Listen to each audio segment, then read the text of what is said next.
صل على سيدنا ومولانا محمد وعلى آله وصحبه أجمعين. أشهد أن لا إله إلا الله وأشهد أن محمدا عبده ورسوله. صبر الذي صبر صبر جميلا amal. Yang saya hormati kepada Bapak Zaidi Anwar MHI dan yang saya hormati kepada Ketua DKM Masjid Baitur Rahman dan segenap jamaah Baitur Rahman. Segala puja dan puji syukur kita kepada Allah Subhanahu wa taala yang telah memberikan kita nikmat iman, nikmat Islam dan segala nikmat yang telah diberikannya. Kedua, kepada junjungan kita Nabi Sayyidul Alam Nabi Muhammad SAW, semoga masih menjadi panutan dan tauladan kita, amin ya rabbal alamin. Yang selanjutnya dalam materi kita ini yaitu adalah tafsir Al-Fatihah yang akan diberikan materi kepada Bapak Zaidul Anwar MHI. Kepada Bapak Zaidul Anwar kami persilakan.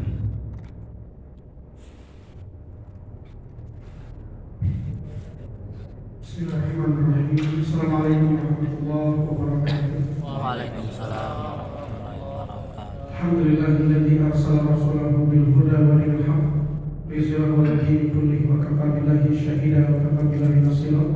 Asyhadu an la ilaha illallah wahdahu la syarika lahu wa asyhadu anna Muhammadan abduhu wa rasuluh. Allahumma shalli 'ala Muhammad wa 'ala ali Muhammad wa ba'd. Ketua masjid yang sama-sama hormati Pak Sastra Wijaya dan pengurus masjid yang lainnya, Bapak-bapak, Ibu sekalian yang dirahmati Allah Subhanahu wa taala. Ada hadir sendiri dari Masjid Darul Muslimin dari IKAI. Kemudian semua jemaah yang dirahmati Allah Subhanahu wa taala. Alhamdulillah, segala puji Allah pada malam hari ini Allah berikan kepada kita nikmat iman, nikmat Islam, nikmat kesehatan, nikmat kesempatan, nikmat untuk bisa berada di dalam majlis ilmu. Semoga apa yang kita lakukan ini memberikan pahala di sisi Allah Subhanahu wa taala. Salawat dan salam kita aturkan kepada sebaik-baik hamba Nabi kita Nabi Muhammad sallallahu alaihi wasallam. Semoga senantiasa tercurahkan kepada beliau. Semoga kita istiqomah sampai akhir hayat kita nanti, menembuskan nafas terakhir kita sebagai umat beliau, sehingga nanti kita layak mendapatkan syafaat beliau dan layak mendapatkan surga bersama beliau insyaallah. Bapak Ibu jamaah yang dirahmati Allah SWT, kita memulai kajian baru setelah 4 tahun kita bisa menyelesaikan satu kitab namanya Al-Bayan fi Arkanil Iman terkait dengan akidah. Lalu kita menyepakati untuk melanjutkan kajian ini dengan tema tafsir. Kita sepakati memulai tafsir ini dari Al-Fatihah sampai umur kita nanti ya, sampai Anas, sampai Manokan ya.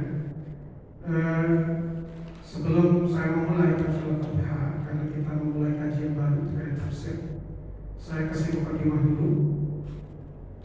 Yang pertama, kita ini akan berbicara tafsir.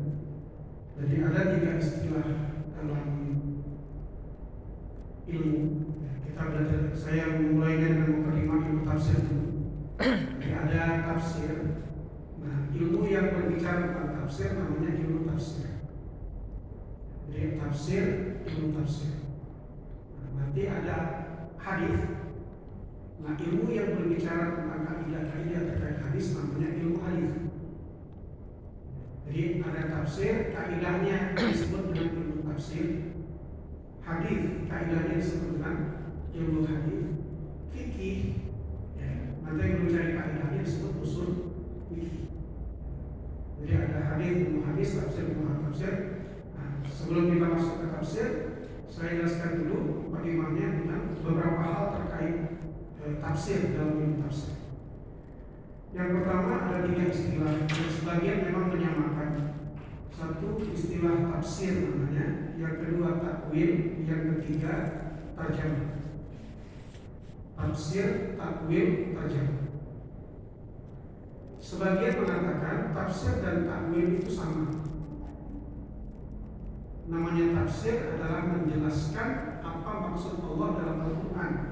Takwil juga menjelaskan apa maksud Allah dalam Al-Quran. Adapun terjemah adalah menerjemahkan.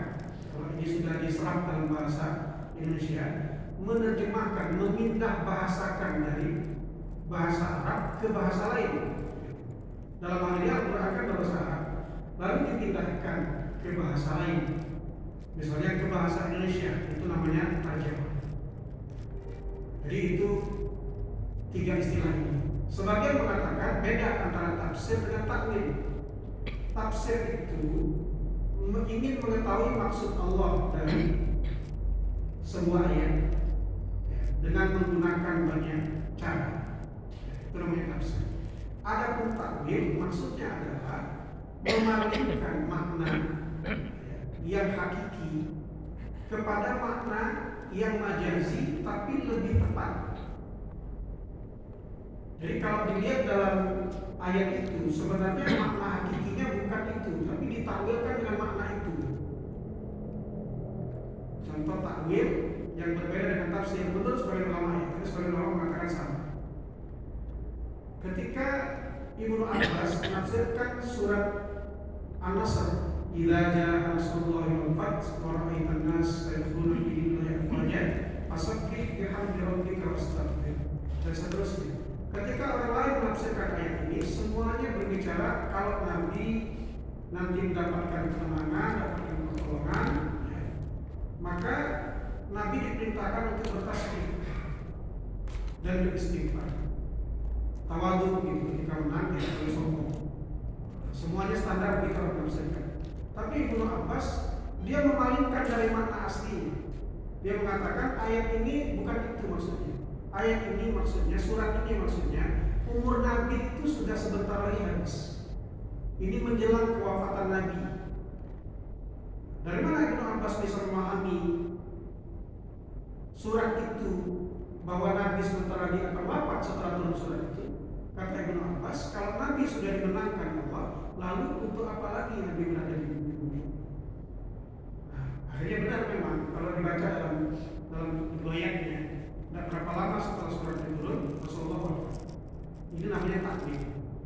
Sebenarnya tidak ada di situ, tetapi dipalingkan kepada makna lain. Itulah beda tafsir, takwil, dan tarjamah. Tarjamah pun ada berbagai macam. Ya, ada beberapa macam. Di antaranya ada yang disebut dengan tarjamah tafsiriyah. Yang pertama, yang kedua namanya tarjamah harfiyah. Tarjamah harfiyah dan tarjamah tafsiriyah. Apa bedanya? Kalau tarjamah harfiyah itu menerjemahkan betul huruf per huruf, kata per kata, betul-betul sesuai. Jadi misalnya iya karena dua iya dan nasta'in, hanya kepadamu kami menyembah dan hanya kepadamu kami memohon pertolongan. Jadi itu diterjemahkan secara harfiah. Nah, ada juga nama terjemahnya bukan terjemah harfiah, karena sebagian ulama mengatakan tidak mungkin menerjemahkan Al-Quran itu secara harfiah ke bahasa lain. Kenapa tidak mungkin? Karena bahasa Arab terlalu luas untuk diterjemahkan dengan bahasa lain. Dia terlalu luas untuk diterjemahkan ke bahasa lain. Sehingga ada pilihan sebenarnya ketika menerjemahkan semuanya nggak pakai harfiah, tapi menggunakan tarjamah tafsiriyah. Terjemah, tapi di dalamnya ada sedikit penafsiran. Namanya terjemah tafsiriyah. Nah ini yang dimaksud dengan ya, tafsir, takwil, lalu terjemah. Itu yang pertama.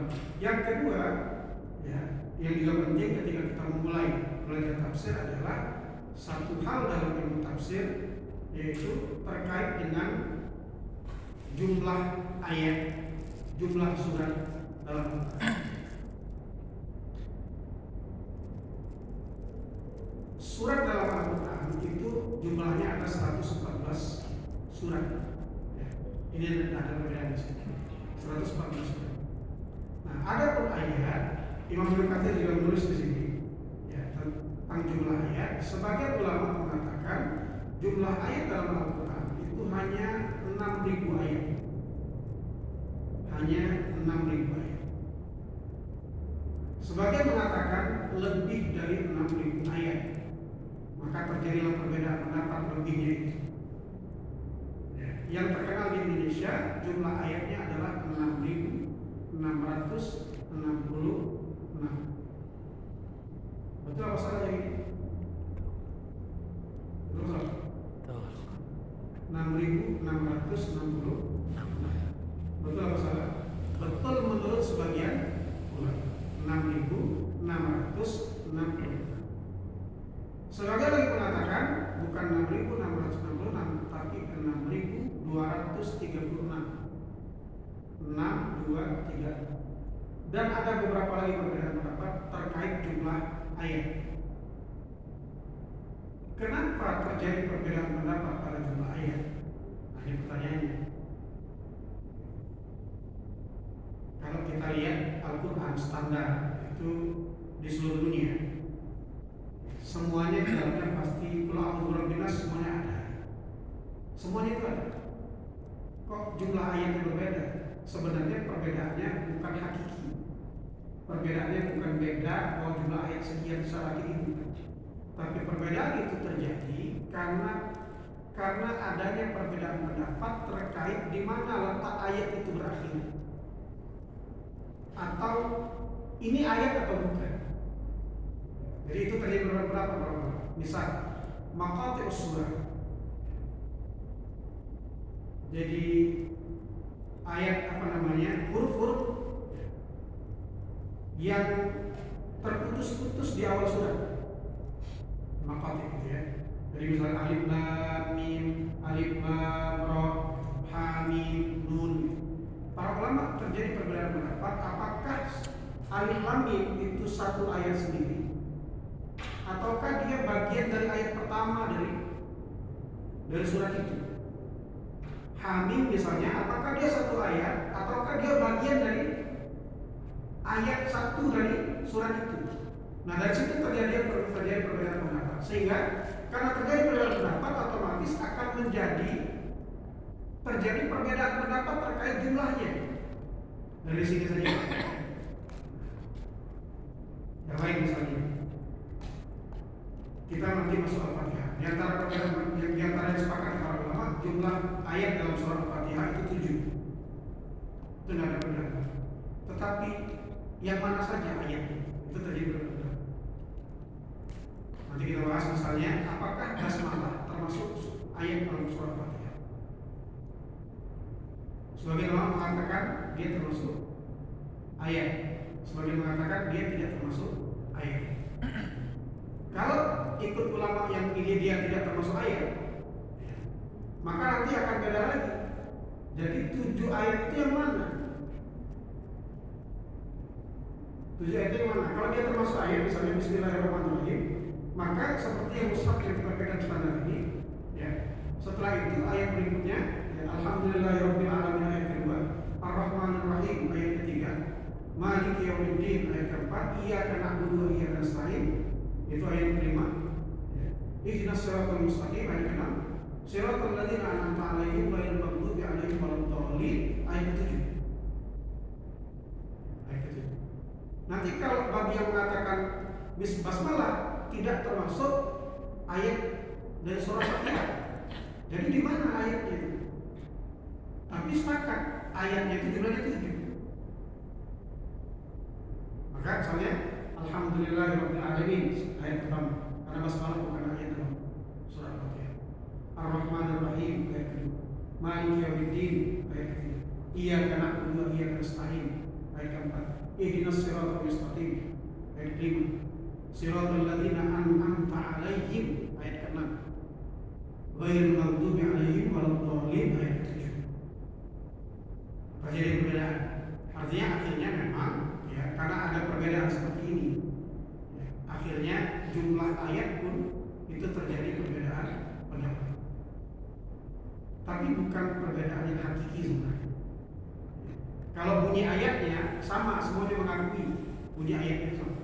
Tapi letak di mana potongan ayat itu berakhir, nah itu yang terjadi berbeda. Sehingga ada jumlah yang terjadi berbeda. Nah itu kedua yang terkait dengan kaidah yang kita ketahui, yang harus kita ketahui ya sebelum kita belajar tafsir. Yang ketiga, ini juga penting, ya, yaitu terkait dengan makiyah dan madaniyah. Makiyah dan madaniyah. Ayat itu nanti digolongkan atau surat juga digolongkan, ada yang makiyah, ada yang madaniyah. Apa itu makiyah dan madaniyah? Minimal ada 3 perbedaan pendapat terkait maknanya. Yang pertama, yang mengatakan bahwa makiyah itu adalah semua surat yang diturunkan di Mekah. Ini memaknai makiyah itu dalam konteks tempat. Kalau turun di Mekah berarti makiyah, kalau turun di Madinah berarti madaniyah. Yang kedua, para ulama mengatakan yang dimaksud makiyah adalah semua surat ayat yang turun sebelum Nabi hijrah. Sedangkan madaniyah yang turun setelah Nabi hijrah. Jadi kalau yang pertama kali itu bicara tempat, makiyah madaniyahnya dilihat tempat. Kalau yang kedua ini makiyah madaniyahnya dilihat momentum. Momentum pas dakwah Nabi. Nah, ini yang kedua. Yang ketiga, Bapak Ibu sekalian, ya, yang dimaksud dengan makiyah itu menurut sebagian ulama adalah maka nakhitabu li ahli Makkah. Ketika ayat itu pembicaraannya ditujukan kepada penduduk Makkah, maka dia disebut makiyah. Jadi objek yang ingin dituju oleh ayat itu adalah penduduk Makkah, maka disebut makiyah. Tapi kalau yang mau dituju itu adalah penduduk Madinah, maka disebut madaniyah. Kalau saya hafal ya, makin begini. Muter-muter itu ujian dalam prestasi gitu ya. Nah, jadi itu makiyah, itu madaniyah terkait kaidahnya. Kenapa penting mengetahui ini makiyah atau ini madaniyah? Ya, kata para ulama tafsir, pentingnya adalah ketika kita lihat ini, baca misalnya dari awal, ini tafsir surat ini makiyah. Ya, sebagai mengatakan makiyah, sebagai mengatakan madaniyah. Kita sudah terbayang ayat makiyah itu seperti apa. Ayat makiyah itu biasanya berbicara banyak tentang 2 hal. 1 akhlak, 1 akidah, 2 akhlak. Ayat makiyah itu banyak berbicara akidah dan bicara akhlak. Sehingga kalau kita baca ini makiyah, berarti ini akan banyak terkait dengan akhlak dan juga akidah. Kalau ayat madaniyah, dia banyak berbicara hukum. Karena hampir semua hukum turunnya madaniyah. Turunnya itu madaniyah. Maka dari situ kita sudah bisa melihat. Baik, ini ya jamaah sekalian yang dirahmati Allah, ya, pengantar terkait dengan ilmu tafsir. Banyak sebenarnya kaidah-kaidah dalam tafsir, tapi memang belajarnya butuh effort. Butuh effort yang besar untuk belajarnya, karena memang ya kaidah-kaidah ini yes, butuh konsentrasi yang tinggi untuk bisa memahaminya kalau dalam ilmu tafsir. Saya dulu waktu di pondok termasuk salah satu pelajaran saya tidak paham tafsir. Agak berat saya memahami. Saya mulai paham ilmu tafsir ketika saya diminta ngajar ilmu tafsir. Nah, itulah pentingnya ngajar. Saya dikasih pelajaran ilmu tafsir. Pas datang ke pondok dikasih pelajaran ilmu tafsir. Ustaz ngajar ilmu tafsir. Aliyah 456. Tak belum muter-muter. Di pondok tidak paham-paham ilmu tafsir. Cuma nak ajar. Akhirnya Pak mengumpulkan buku banyak. Bermalam-malam aku belajar. Besok tak ngajar, malamnya stres dulu. Karena kan tak mungkin kita ngajar tak paham.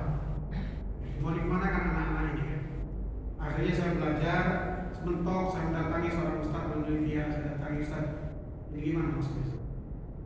Saya bawa kamus, saya baca kamus bahasa Arab kan bukunya bahasa Arab. Saya bawa kamus, saya baca begini-begini. Mentok saya di mana? Saya cari dulu internet belum sekarang. Jadi sehingga saya akhirnya kalau sudah mentok, saya temui ada seorang ustaz dari India XC. Saya datangi. Pas ditanya dia pun kayaknya sih. Jadi memang dia seorang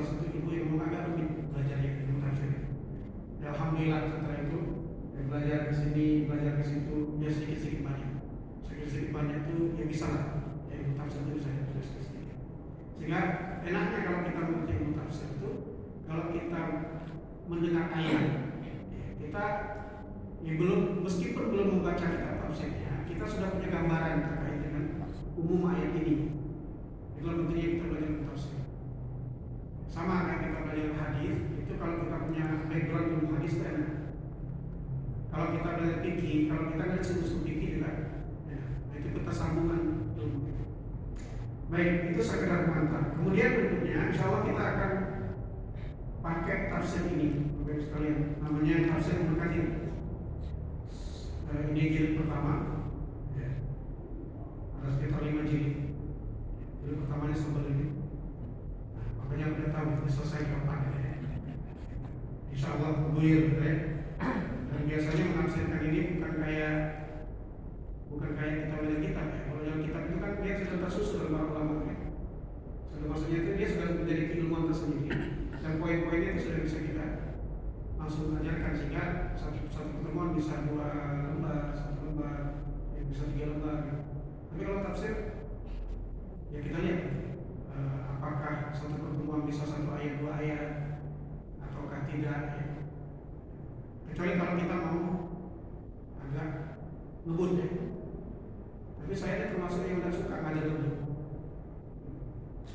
Di kelas pun ngajar anak-anak saya tidak suka ngajar ngebut. Saya khawatir justru banyak dapatnya tapi tidak nyangkut dengan anak-anak. Saya lebih senang ya kita santai tapi semuanya bisa kita jelaskan dengan leluasa. Meskipun nanti kita lihat juga kondisinya ya, waktunya karena apalagi waktu isya yang ada. Nah, jadi tafsir itu kalau dari objek ayat yang ditafsirkan itu dibagi 2. Ada 2 macam. Satu namanya tafsir bil ma'thur. Tafsir bil ma'thur. Yang kedua namanya tafsir bil ra'yi. Sebentar boleh. Kalau dilihat dari objek ayat yang ditafsirkan itu ada 2 macam. Satu namanya tafsir tahlili. Yang kedua tafsir maudhu'i. Kalau dari aspek objek ya, yang ditafsirkan itu ayat apa? Itu satu namanya tafsir tahlili, 2 namanya tafsir maudhu'i. Tafsir tahlili adalah tafsir rinci yang menafsirkan ayat mulai dari Al-Fatihah sampai An-Nas, itu namanya tafsir tahlili. Ditafsirkan semuanya. Itu namanya tafsir tahlili. Tahlili itu artinya rinci. Satu persatu dari Fatihah sampai An-Nas. Itulah yang ada pada kitab-kitab seperti tafsir Ibnu Katsir dan banyak kitab yang lain. Itu dia tafsir tahlili memulai dari Al-Fatihah sampai An-Nas. Yang kedua ada yang disebut dengan tafsir maudhu'i. Maudhu'i. Bahasa kitanya disebut dengan tafsir tematik. Tafsir tematik itu dia tidak menafsirkan dari Al-Fatihah sampai An-Nas, tapi dia memilih tema yang mau ditafsirkan itu ayat-ayat tentang apa. Misal, mau menafsirkan ayat-ayat tentang puasa, maka semua ayat terkait puasa dikumpulkan baru ditafsirkan. Itu namanya tafsir tematik. Misal ada seorang ulama, ya, dulu sering ke Prabu Muli, tapi sekarang beliau sudah wafat ketika COVID kemarin. Dulu sering ke Rosal, ya, Kiai Haji Azami Salim Jazuli itu punya kitab judulnya An-Nisa fil Quran, perempuan dalam Al-Quran. Jadi dia kumpulkan semua ayat terkait perempuan, lalu kemudian dia tafsirkan. Nah itu namanya tafsir tematik. Kemudian kalau dilihat, kalau dari objek ayat yang mau ditafsirkan, dilihat dari subjek untuk menafsirkannya. Jadi kita menggunakan apa menafsirkan itu. Itu juga dibagi 2. Kita menggunakan apa menafsirkannya, itu dibagi 2. Satu namanya tafsir bil ma'thur, 2 namanya tafsir bil ra'yi. Apa tafsir bil ma'thur? Tafsir bil ma'thur adalah tafsir menggunakan Al-Quran, menggunakan sunnah, menggunakan perkataan para sahabat, dan juga menggunakan perkataan tadi. ini ayat, tapi ditafsirkan dengan ayat lagi. Maka para ulama sepakat, ya, tafsir terbaik itu adalah menafsirkan ayat dengan ayat. Ini ayat ditafsirkan dengan ayat lain. Jadi ada ayat ditafsirkan dengan ayat lain. Oh, nggak ada yang bisa menafsirkannya di dalam Al-Quran. Jadi dia nggak punya ayat lain untuk menafsirkan ayat ini. Diturunkanlah ke sunnah, dicari ada nggak hadis terkait penafsiran ayat ini. Oh, nggak ada hadisnya. Diturunkanlah ke perkataan para sahabat, dicari apa perkataan para sahabat tentang ayat ini. Oh, nggak ada juga, dicari tentang ini. Ini namanya tafsir bil ma'thur, atau disebut dengan tafsir bil riwayat. Tafsir tapi dengan riwayat-riwayat. Itu yang pertama. Dan dia adalah sebaik-baik tafsir. Nggak ada tafsir terbaik lebih dari tafsir bil riwayat atau tafsir bil ma'thur. Nah, tafsir dalam bentuk ini, bil ma'thur ini, yang datang kepada kita, ya, tafsir yang paling lengkap yang datang kepada kita dan paling tua, namanya tafsir Tabari. Tafsirnya Imam At-Tabari, itu yang paling tua sampai kita. Yang paling tua sampai kita, lengkap sampai kita itu tafsirnya Imam At-Tabari. Yang kedua, tafsir Ibnu Katsir. Tafsir Ibnu Katsir yang sering kita pakai. Ini yang termasuk yang tua, tafsir yang diakui. Meskipun bukan salafus salih, bukan salafus salih. Nah, itu. Kemudian yang kedua namanya tafsir berra'yi, tafsir menggunakan akal. Jadi ini ayat ditafsirkan pakai akal, pakai ilmu dia, ilmu penafsirnya, Itu namanya tafsir berra'yi. Dia tidak banyak mengatakan, ya, ini menurut ini dari sebulan bahwa ini sahabat ini mengatakan ini tentang ayat ini. Dia nggak pakai itu, tapi dia pakai akalnya, pakai ilmunya. Ayat ini begini, secara bahasa begini, sehingga maknanya begini. Itu namanya tafsir bil-ra'yi. Contohnya kalau kontemporer ada namanya tafsir di Zilalul Quran. Zilalul Quran yang ditulis oleh Syekh Said Qutb Mesir. Syekh Said Qutb Mesir. Itu yang disebut dengan tafsir bil-ra'yi. Tetap saja, meskipun tetap kita hargai tafsir bil-ra'yi itu tetap bagus. Tapi kalau dibandingkan dengan tafsir al-ma'thur, maka tafsir al-ma'thur lah yang lebih baik. Tapi kalau bapak-bapak baca tafsir al-ma'thur, ya, saya jamin kalau tidak biasa baca buku itu agak penyakit. Kenapa? Karena lebih banyak dari ayatnya menafsirkannya dari bulan. Kita capek bacaannya, bulan mengatakan begini, dari Rasulullah mengatakan begini. Jadi saking dia itu ingin menafsirkan itu sesuai dengan yang zaman dulu 100%. Tapi memang agak pusing bacanya. Tapi dia sebaik-baik tafsir. Nah, itu kemudian kita pakai kitab ini, ya, saya bacakan sedikit siapa beliau. Ya. Imam Ibnu Katsir siapa? Ya. Nama beliau Al-Imam Al-Alim Al-Hafiz Al-Bari Imaduddin Abdul Fida Ismail bin Umar bin Katsir bin Ghaw bin Katsir Al-Qurashi Al-Asl Dimishq Asy-Syafi'i. Nama beliau ini, ya, beliau disebut Imam Al-Hafiz. Ya, kemudian nama beliau aslinya Imaduddin Abdul Fida Ismail bin Umar bin Katsir bin Ghaw bin Katsir bin Dar Al-Qurashi, termasuk orang Quraisy. Dimishq, tapi tinggalnya di Damaskus. Asy-Syafi'i, mazhabnya Syafi'i. Beliau ini bermadzhab Syafi'i. Uniknya beliau mazhab Syafi'i, tapi salah satu gurunya Imam Ibnu Taimiyah. Ibnu Taimiyah itu salah satu guru dari Imam Ibnu Katsir yang kita kenal. Beliau bermadzhab Hambali. Jadi memang dulu para ulama belajarnya di lintas mazhab. Ya, tapi mereka menentukan nanti bahwa saya lebih cenderung di mazhab ini. Meskipun mereka belajar dengan berbagai macam ulama mazhab. Nah, beliau, ya, lahir di Basra tahun 1100, ya, tahun 701 Hijriah. 701 Hijriah, berarti sekitar abad ke-8 Hijriah. Cukup jauh dari masa Rasul. termasuk salafus salih. Disebut salaf itu 3 generasi awal, ya, dari Rasul hijrah, dari zaman sahabat sampai 300 Hijriah, paling tuanya 300 Hijriah. Itu yang disebut dengan salafus salih, 3 generasi awal. Nah, beliau ini sudah ke-7 tahun 100-nya, berarti sudah abad ke-8 Hijriah, maka dia tidak termasuk salafus salih. Kemudian kitab-kitab yang ditulis banyak, ya. Di antara yang terkenal ini, yang lebih terkenal juga Al-Bidayah wa Nihayah judulnya. Ini uniknya para ulama terdahulu, dan bukan uniknya, kerennya. Ya, tahun ini masa ini kita sulit untuk mengadili mereka, sulit untuk mengikuti mereka. Ya. Beliau menulis kitab Al-Bidayah wa Nihayah. Al-Bidayah itu artinya permulaan, Nihayah itu akhir. Kitab ini disebut Al-Bidayah wa Nihayah. Ini kitab sejarah. Kitab sejarah beliau menulis sejak dari Adam. Bayangkan dia menulis sejarah sejak dari Adam sampai abad 8 ketika dia masih hidup. Kitabnya tebal.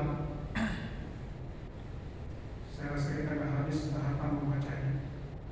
Salah satu kitab yang saya pengen beli tapi belum sempat beli. Karena belum ada duit. Ada beli. Sangat pengen sekali belinya. Ya. Adik saya sudah beli duluan, sehingga saya pinjam saja. Saya pinjam saja. Saya kemarin beli yang besar, beli Syiar A'lamin Nubala Al-Azhar, sama kitab sejarah juga. Ya, tebalnya itu mungkin dari sini sampai sini.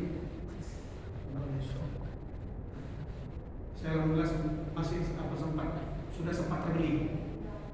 Saya beli itu sekitar 3 atau 4 juta satu kitab itu. Jadi kitab itu mahal. Memang sekarang Kertasnya. apa? Kertasnya. Ya kertasnya itu. Ilmunya lagi di dalamnya. Sekarang sih sebenarnya bisa kita download gratis itu ada semua. Cuma kadang ada afdol gitu. Yang baca kitab macam ini dari tengah itu lebih baca pakai HP, lebih capek, lebih mudah ngantuk. Jadi itu luar biasa. Nah, beliau tulisnya sejarah dari Adam sampai abad ketika beliau masih hidup. Setelah selesai semua dia tulis, barulah menulis tentang tanda-tanda kiamat, ya, sampai nanti bagaimana kiamat. Itulah hebatnya para ulama kita ini. Nah, ini luar biasanya. Beliau wafat di usia sekitar 71 tahun. 73 tahun. Ya, sekitar 73 tahun beliau wafat. Ini Imam Bukhari. Baik, itu mukadimahnya, Bapak Ibu sekalian. Kita coba masuk ke surah Al-Fatihah. Pertama kita mulai dulu dari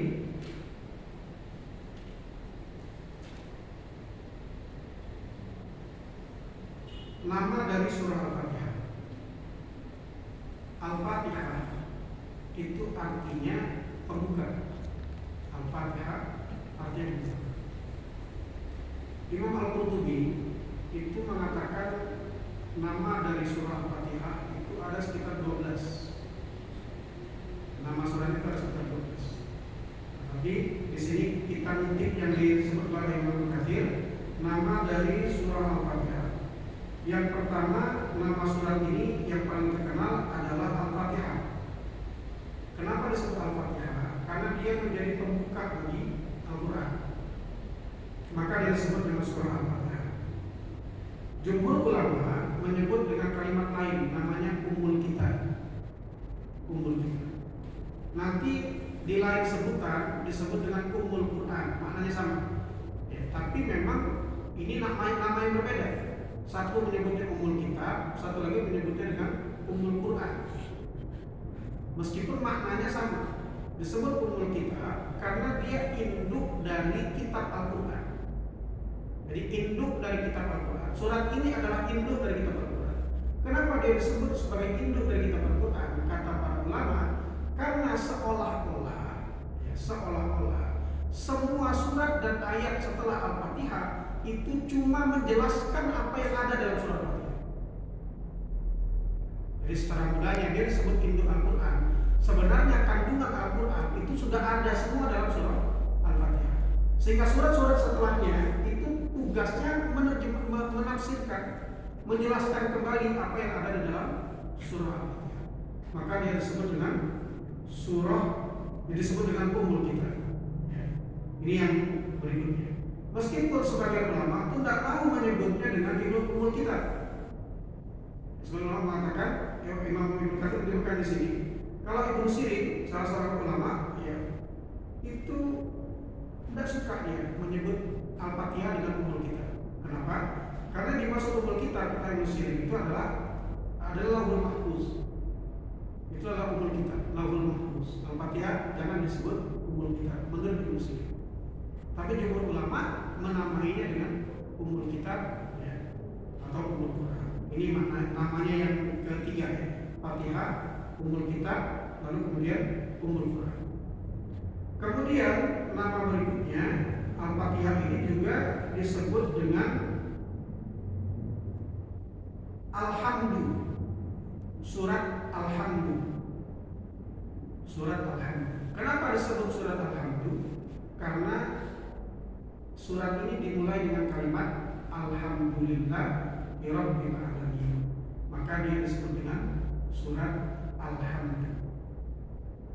Kemudian dia juga disebut dengan Sab'ul Mathani. Sab'ul Mathani. Sab'ul Mathani artinya adalah 7 yang diulang-ulang. Sab'ul Mathani itu artinya 7 yang diulang-ulang. Hal ini berdasarkan firman Allah. Allah mengatakan, "Walaqad atainaka sab'an minal mathani." Sungguh wahai Muhammad, kami telah memberikan kepadamu 7 yang diulang-ulang. Disebut 7 yang diulang-ulang itu adalah Al-Fatihah. Kami telah memberikan kepada Muhammad 7 yang diulang-ulang, yaitu 7 ayat yang diulang-ulang. Maksud diulang-ulang bagaimana? Dibaca terus setiap hari, diulang-ulang dalam setiap sholat. Maka dia disebut dengan Sab'ul Mathani. Maka Al-Fatihah juga namanya disebut dengan Sab'ul Mathani. Nah, ini yang keempat. Kemudian berikutnya yang kelima, surat ini juga disebut dengan As-Shalah. Surat Al-Fatihah disebut dengan Suratus Shalah. Surat Shalah. Kenapa disebut Shalah? Karena Rasulullah meriwayatkan sebuah hadis qudsi. Ya, hadis qudsi. Hadis qudsi ini, ya, perkataan Allah tapi bukan Al-Quran. Al-Quran dia bentuknya hadis. Kenapa dia disebut hadis? Karena maknanya dari Allah tapi lafaznya dari Rasulullah. Kalau Al-Quran itu maknanya dari Allah, lafaznya dari Allah. Nah, kalau hadis qudsi maknanya dari Allah tapi lafaznya Rasulullah. Hadis qudsi. Nah, dalam hadis qudsi Allah mengatakan terkait dengan Al-Fatihah. Ya. Allah berfirman dalam hadis qudsi, "Qasamtus shalah baini wa baina 'abdi nisfain." Kata Allah, aku membagi sholat antara aku dengan hambaku setengah-setengah. Setengah sholat untuk aku, setengah sholat untuk hambaku. Yang dimaksud dengan sholat di sini adalah surah Al-Fatihah. Aku membagi surah Al-Fatihah itu menjadi 2 bagian antara aku dengan hambaku. Maka dilanjutkan di sini, "Fa'idza qala al-'abdu," ketika hambaku berkata, "Alhamdulillahi Rabbil Alamin." Allah akan mengatakan, "Hamidani abdi." Allah akan mengatakan ketika kita mengucapkan Alhamdulillahi Rabbil Alamin. Ini ketika baca Fatihah di luar sholat maupun di dalam sholat.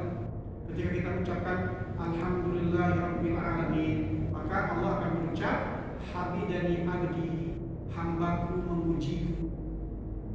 Hambaku memujiku.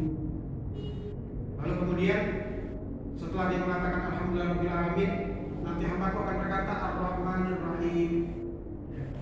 Maka Allah akan mengatakan Asna alayya abdi, hambaku menyanjungku. Maliki yaumiddin, Allah akan mengatakan Majadani abdi, ya, hambaku memujiku. Jadi 3 ayat ini untuk Allah, ujian untuk Allah. Lalu kemudian ketika hambaku berkata Iyyaka na'budu wa iyyaka nasta'in, hada baini wa baina abdi, walil abdi masa'ala, walil abdi masa'ala kata Allah. Ketika kita mengatakan iyyaka na'budu wa iyyaka nasta'in, maka Allah akan berkata, ini antara aku dengan hambaku, dan bagi hambaku apa yang dia minta. Jadi ayat 1, 2, 3 itu untuk Allah. Ayat keempat ini milik Allah dan milik hamba. Iyyaka na'budu wa iyyaka nasta'in. Terus ihdinas siratal mustaqim. Tunjukkan kami ke jalan yang lurus, kata Allah, ya. Hada li abdi, ini untuk hambaku, wali abdi masa. Untuk hambaku apa yang dia minta, aku berikan apa yang dia minta. Ya, ihdinas siratal mustaqim. Siratal ladzina an'amta 'alaihim. Ini kalau itu pendapat yang basmalah tidak termasuk al-Fatihah. Berarti sini siratal ladzina an'amta 'alaihim. Sampai situ ayat ke-6 kata Allah, ya ini punya hambaku, milik hambaku, dan bagi hambaku apa yang dia minta. Nah, masuk ayat ke-7, ya. Wal maghdubi 'alaihim waladdallin. Allah katakan ini punya hambaku dan untuk hambaku apa yang dia minta. Maka kalau kita lihat dari hadis ini, ya, dia disebut as-shalah, ya, dibagi dua. Al-Fatihah itu ayat 1, 2, 3 untuk Allah murni, ujian itu. Ayat keempat, ya, itu antara Allah dengan hamba, semacam perjanjian. Iyyaka na'budu wa iyyaka nasta'in. Hanya engkau yang kami sembah, hanya engkau yang kami minta pertolongan hanya kepada. Nah, ayat ke-5, 6, 7, ya, itu ketiga-tiganya itu hamba. Itu dimaksud kata Allah, as-shalah, sholat itu dibagi dua antara aku dengan hamba. 3-3, setengah-setengah. Nah, nanti, ya, karena sekalian bicara di sini, para ulama akhirnya begini, ya, jumhur ulama, ya, itu meyakini bahwa betul basmalah tidak termasuk dalam Al-Fatihah. Kenapa basmalah tidak termasuk dalam Al-Fatihah? Karena hadis ini, hadis Bukhari Muslim hadis Sahih, itu tidak menyebutkan basmalah yang dibagi. Kalau basmalah termasuk Fatihah, maka tentu Allah akan memulai hadis ini dengan mengatakan Bismillahirrahmanirrahim. Tapi di sini tidak dimulai dari Bismillahirrahmanirrahim, tapi dimulai dari Alhamdulillahirabbil alamin. Maka jumhur ulama mengatakan basmalah tidak termasuk dari Al-Fatihah. Bismillahirrahmanirrahim tidak termasuk Al-Fatihah. Kenapa penting diketahui? Ya, itu akan ada konsekuensi hukum. Apa konsekuensi hukumnya? Mazhab Syafi'i itu meyakini basmalah termasuk Al-Fatihah. Sehingga kalau jadi imam sholat, ya, tidak baca basmalah, maka tidak sah Fatihahnya karena kurang satu ayat.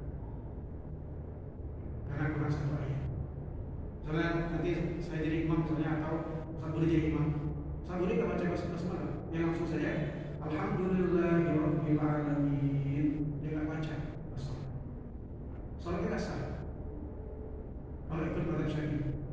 Kenapa? Karena basmalah satu di antara ayatnya Al-Fatihah, dan dibaca, tidak sempurna Fatihahnya. Fatihah tidak sempurna, tidak sah sholat. Kenapa? Karena Fatihah hukum. Itu konsekuensi hukumnya.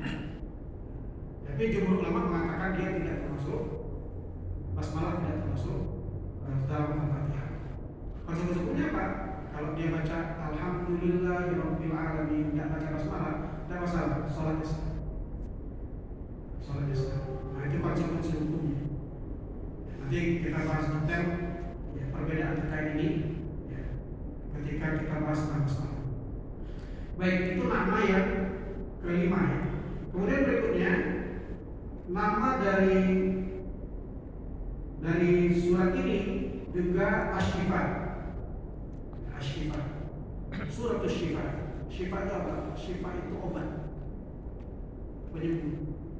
Kenapa? Karena ada hadis Nabi, ya, hadis Nabi yang berbunyi Fatihatul Kitab Syifaa'un min kulli sum.